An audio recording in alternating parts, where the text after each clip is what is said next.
Update mo na nga tayo sa mundo ng basketball sa Gilas Pilipinas 3x3. Gilas Pilipinas pinataob ang Thailand, hindi makapaniwala ang Thailand na tinalo sila ng Gilas Pilipinas. Iyak talaga, malala sila Jakrawan at Freddy Lish. Ngunit bago tayo magpatuloy, pakipindot naman ang like, subscribe at ang notification bell para updated ka sa susunod kong i-upload.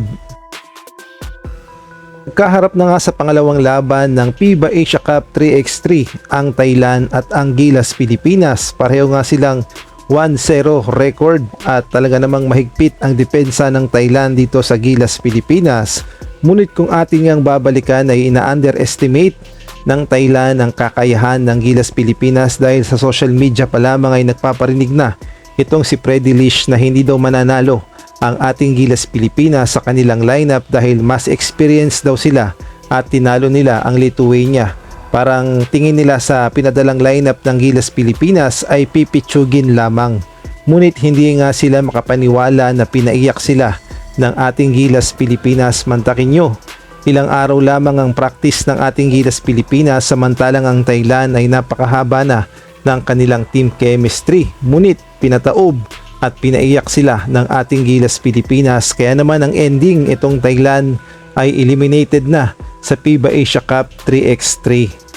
Natapos nga ang laban sa final score na 17-15 at iyak nga dito si Jakrawan at nagyayabang pa rito si Freddy Lish. Ngunit nung nagsimula na ang totoong laban, hindi sila makapaniwala sa lakas ng ating Gilas Pilipinas at partida hindi pa talaga masyadong nagkaroon ng team chemistry yan dahil ilang araw pa lamang sila nagsama-sama. Ngunit napakalakas at ipinakita ng ating Gilas Pilipinas na hindi sila underdog.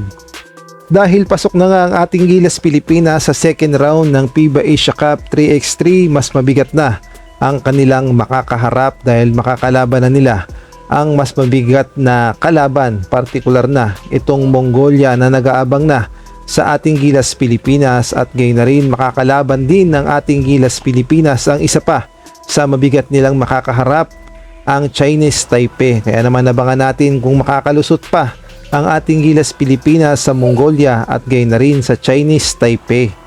Samantalang may mga nagsasabi naman na Gilas Pilipinas fans na bakit daw hindi subukin ang ating lineup sa Gilas Pilipinas 3x3 sa 5v5.